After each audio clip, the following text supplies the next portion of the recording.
menjelaskan mengenai hakikat manusia dan pengembangannya, yaitu bagian wujud sifat hakikat manusia yang terdiri atas 8 sifat, yaitu yang pertama kemampuan menyadari diri. Berkat adanya kemampuan menyadari diri yang dimiliki oleh manusia, maka manusia menyadari bahwa dirinya memiliki ciri khas atau karakteristik mereka masing-masing. Kemudian kemampuan bereksistensi. Kemampuan menerobos ini bukan hanya dalam kaitannya soal ruang, melainkan juga dengan waktu, tempat, dan dapat menembus ke masa lampau ataupun masa depan. Kemampuan menempatkan diri dan menerobos inilah yang disebut dengan bereksistensi. Yang ketiga, pemilihan kata hati dengan sebutan pelita hati atau hati nurani yang menunjukkan bahwa kata hati itu adalah kemampuan pada diri manusia yang memberikan penerangan tentang baik buruknya perbuatannya sebagai manusia. Kemudian moral. Jika kata hati diartikan sebagai bentuk pengertian yang menyertai perbuatan, maka yang dimaksud dengan moral adalah perbuatan itu sendiri, yang dimana moral itu terdiri atas moral baik dan moral buruk. Yang kelima adalah tanggung jawab. Di sini tampak betapa eratnya hubungan antara kata hati, moral, dan tanggung jawab. Kata hati memberi pedoman, moral melakukan, dan tanggung jawab merupakan kesediaan menerima konsekuensi dari perbuatan. Yang keenam adalah rasa kebebasan. Merdeka adalah rasa bebas, tetapi sesuai dengan tuntutan kodrat manusia, yang dimana dalam hal ini pada diri setiap manusia itu memiliki kebebasan mereka masing-masing. Yang ketujuh itu adalah kewajiban dan hak. Dalam diri setiap manusia memiliki kewajiban maupun hak mereka masing-masing, yang dimana kewajiban tersebut harus mereka jalankan atau lakukan, sedangkan hak tersebut harus mereka dapatkan. Yang terakhir yaitu kemampuan menghayati kebahagiaan. Dalam diri setiap manusia sudah pasti mengharapkan kehidupan yang bahagia dalam kehidupan mereka masing-masing. Kemudian saya akan menjelaskan mengenai dimensi-dimensi hakikat manusia. Yang pertama yaitu dimensi keindividualan, yang dimana penjelasannya yaitu hal ini adalah aspek identitas dan karakter individu yang mencakup keunikan dan pengembangan diri. Yang kedua itu adalah dimensi kesosialan, interaksi dan hubungan antar individu dalam masyarakat yang menekankan norma, nilai, dan kerjasama. Yang ketiga yaitu dimensi kesusilaan, yang memerhatikan aspek moral dan etika yang mengatur perilaku individu berdasarkan norma sosial. Yang keempat yaitu dimensi keberagaman, perbedaan dalam masyarakat seperti ras dan budaya yang menekankan inklusif dan toleransi. Keempat dimensi ini saling terkait dalam membentuk identitas dan dinamika sosial. Selanjutnya, mengenai pengembangan dimensi hakikat manusia yang terdiri atas dua, yaitu yang pertama, pengembangan yang tidak utuh. Tingkat keutuhan perkembangan dimensi hakikat manusia ditentukan oleh dua faktor, yaitu kualitas dimensi hakikat manusia itu sendiri secara potensial dan kualitas pendidikan yang disediakan untuk memberikan pelayanan atas perkembangannya. Kemudian, pengembangan yang tidak utuh. Pengembangan yang tidak utuh pada dimensi hakikat manusia ini akan terjadi dalam proses pengembangannya jika ada unsur dimensi hakikat manusia yang terabaikan untuk ditangani. Selanjutnya bab 2. Pengertian dan unsur-unsur pendidikan. Pendidikan itu sendiri memiliki arti sebagai proses transformasi budaya yang berarti sebagai kegiatan pewarisan budaya dari satu generasi ke generasi lainnya. Pendidikan juga diartikan sebagai proses pembentukan pribadi dan pendidikan itu juga diartikan sebagai proses penyiapan warga negara yang baik dan sebagai penyiapan tenaga kerja. Tujuan dari pendidikan itu sendiri adalah untuk membuat gambaran tentang nilai-nilai yang baik, luhur, pantas, benar, dan indah untuk kehidupan, sehingga pendidikan memiliki dua fungsi, yaitu memberikan arah kepada segenap kegiatan pendidikan dan merupakan suatu yang ingin dicapai oleh segenap kegiatan pendidikan. Di dalam pendidikan terdapat unsur-unsur dalam pendidikan itu sendiri, yaitu yang pertama, subjek yang dibimbing atau peserta didik, yang kedua, orang yang membimbing atau pendidik, yang ketiga, interaksi antara peserta didik dengan pendidik, yang keempat, tujuan pendidikan, yang kelima, pengaruh yang diberikan dalam bimbingan atau materi pendidikan, yang keenam, alat dan metode, serta lingkungan pendidikan.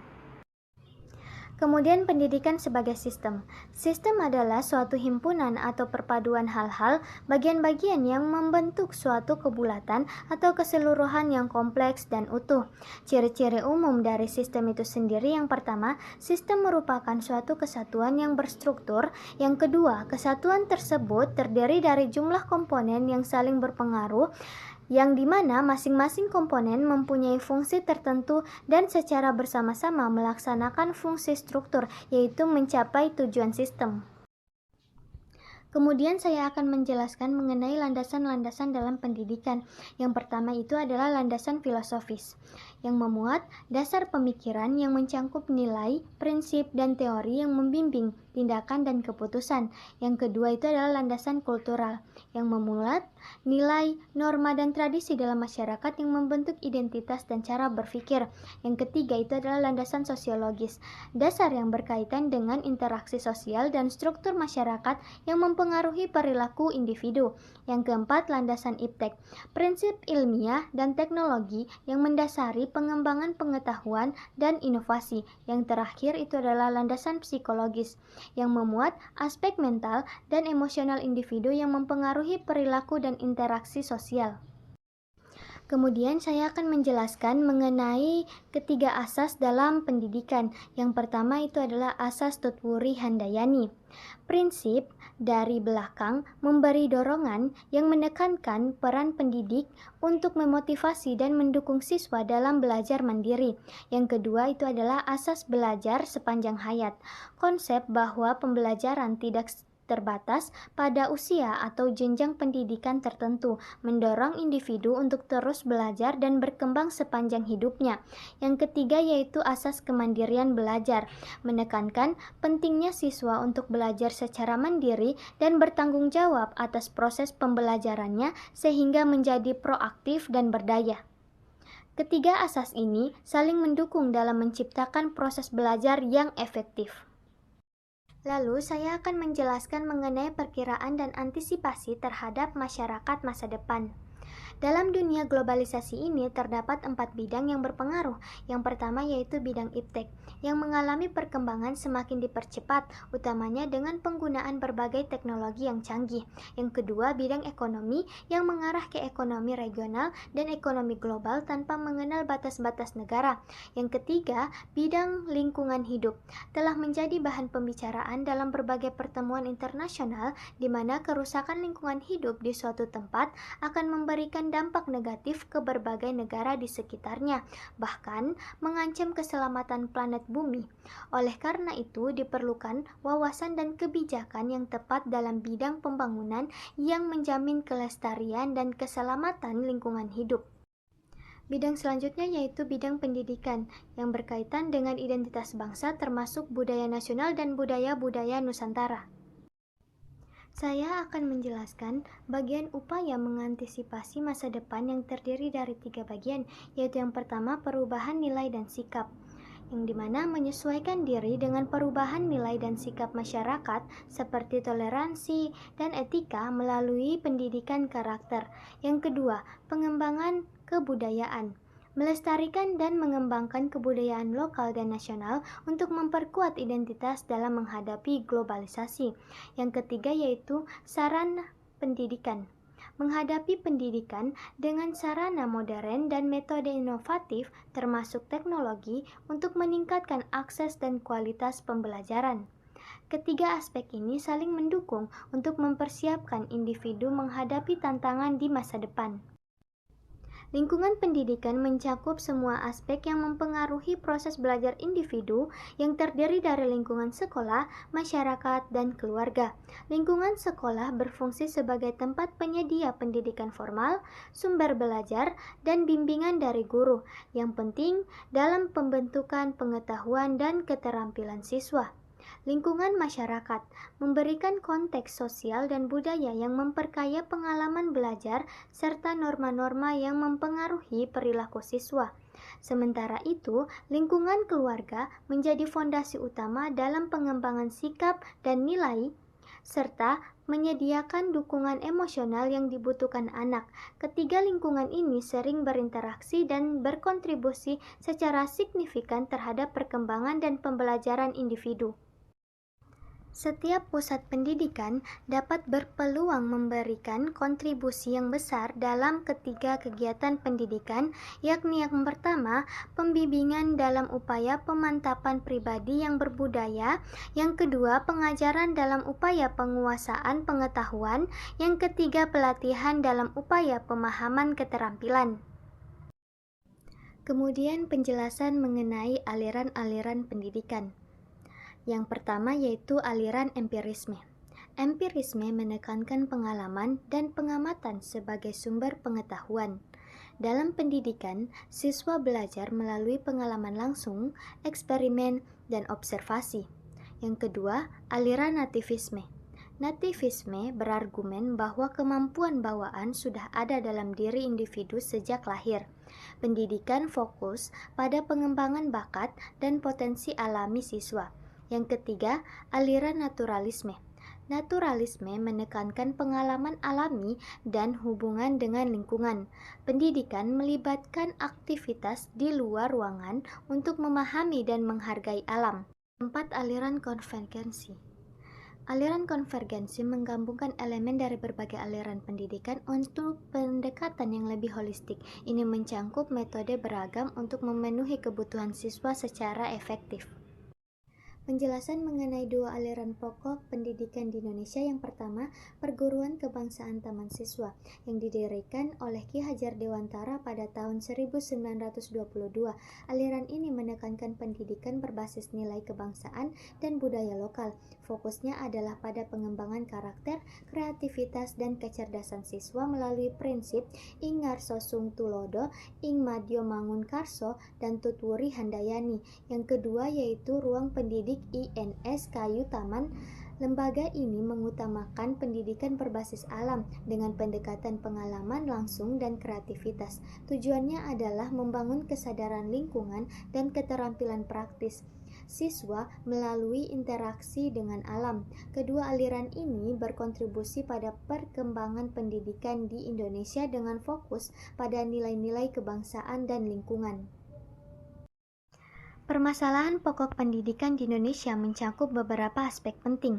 Pertama, masalah pemerataan pendidikan yang berkaitan dengan ketidakadilan akses antar daerah, terutama antara wilayah perkotaan dan pedesaan.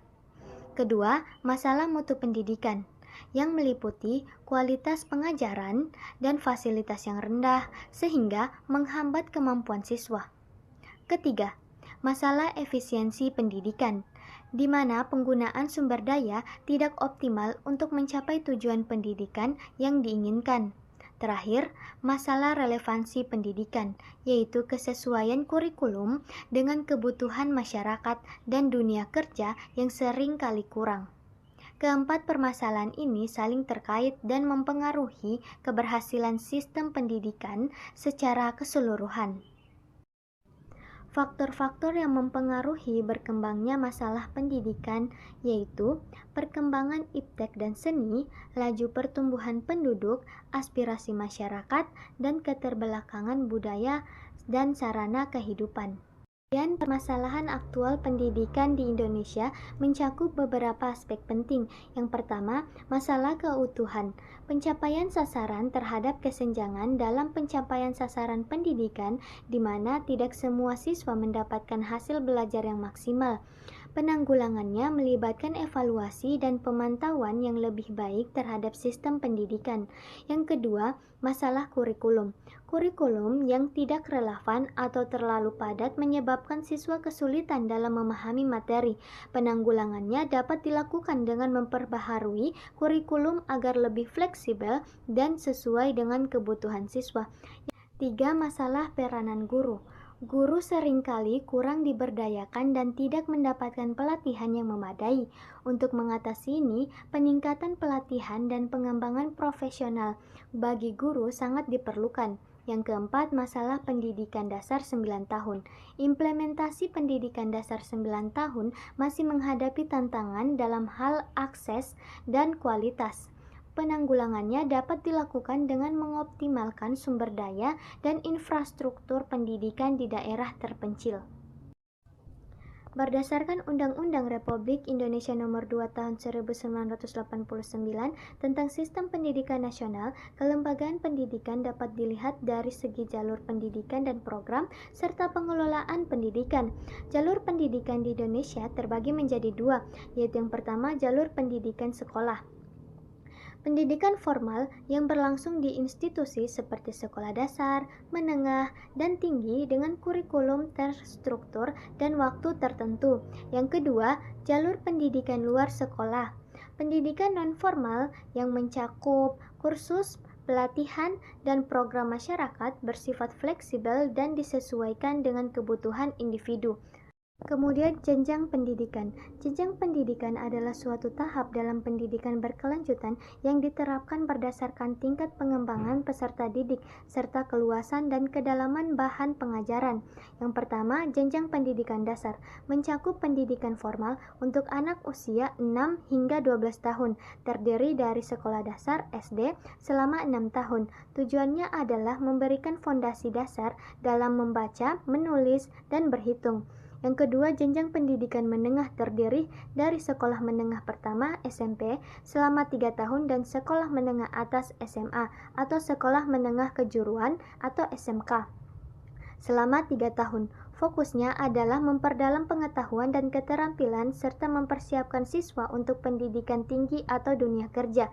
Yang ketiga adalah jenjang pendidikan tinggi, mencakup perguruan tinggi seperti universitas, institut, dan akademik yang menawarkan program diploma, sarjana, magister, dan doktor.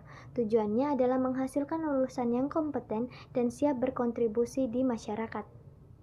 Jenis program pendidikan di Indonesia yaitu pertama, pendidikan umum, memberikan pengetahuan dan keterampilan dasar dalam berbagai bidang, termasuk ilmu pengetahuan dan bahasa.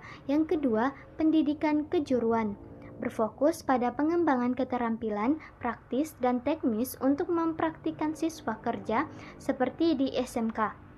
Yang ketiga, pendidikan luar biasa, dirancang untuk anak-anak disabilitas atau kebutuhan khusus, memberikan akses pendidikan yang sesuai. Yang keempat, pendidikan kedinasan, diselenggarakan oleh lembaga pemerintah untuk mempersiapkan calon pegawai negeri dan profesional di bidang tertentu. Yang kelima, pendidikan keagamaan, mengajarkan nilai-nilai agama baik di sekolah formal maupun non-formal untuk membentuk karakter siswa.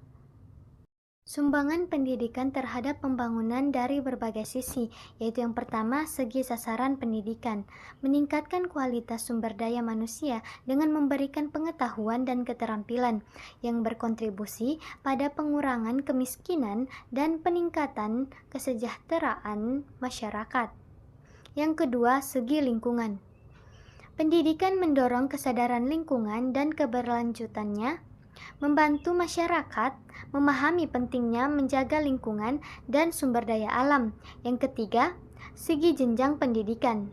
Setiap jenjang pendidikan, baik itu sekolah dasar, menengah maupun tinggi, berperan dalam membentuk individu yang kompeten dan siap menghadapi tantangan, baik dalam dunia kerja maupun kehidupan sosial. 4.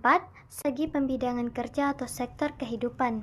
Pendidikan mempersiapkan tenaga kerja yang terampil dan profesional, mendukung pertumbuhan ekonomi di berbagai sektor seperti industri, kesehatan, dan layanan publik. Secara keseluruhan, pendidikan merupakan fondasi penting bagi pembangunan yang berkelanjutan di berbagai aspek kehidupan. Kemudian, pembahasan terakhir yaitu mengenai aspek-aspek dalam sistem pendidikan secara makro. Yang pertama, aspek filosofis dan keilmuan. Aspek ini mencakup dasar pemikiran dan nilai-nilai yang mendasari pendidikan, seperti tujuan pendidikan, pandangan tentang manusia, dan pendekatan keilmuan. Ini berpengaruh pada cara pendidikan dipandang dan dilaksanakan. Yang kedua yaitu aspek yuridis atau perundang-undangan. Aspek ini mencakup peraturan dan kebijakan yang mengatur sistem pendidikan, termasuk undang-undang, peraturan pemerintah, dan kebijakan pendidikan nasional. Ini memastikan bahwa pendidikan berjalan sesuai dengan hukum dan standar yang telah ditetapkan. Yang ketiga yaitu aspek struktur. Aspek ini berkaitan dengan organisasi dan tata kelola sistem pendidikan, termasuk hierarki lembaga pendidikan, peran dan tanggung jawab masing-masing pihak, serta hubungan antara lembaga pendidikan dengan pemerintah. Yang keempat yaitu aspek kurikulum. Aspek ini mencakup isi dan struktur pembelajaran yang ditawarkan di berbagai jenjang pendidikan. Kurikulum menentukan apa yang harus diajarkan, bagaimana cara mengajarkannya, dan evaluasi hasil belajar siswa. Keempat aspek ini saling berinteraksi dan mempengaruhi satu sama lain, membentuk sistem pendidikan yang komprehensif dan efektif.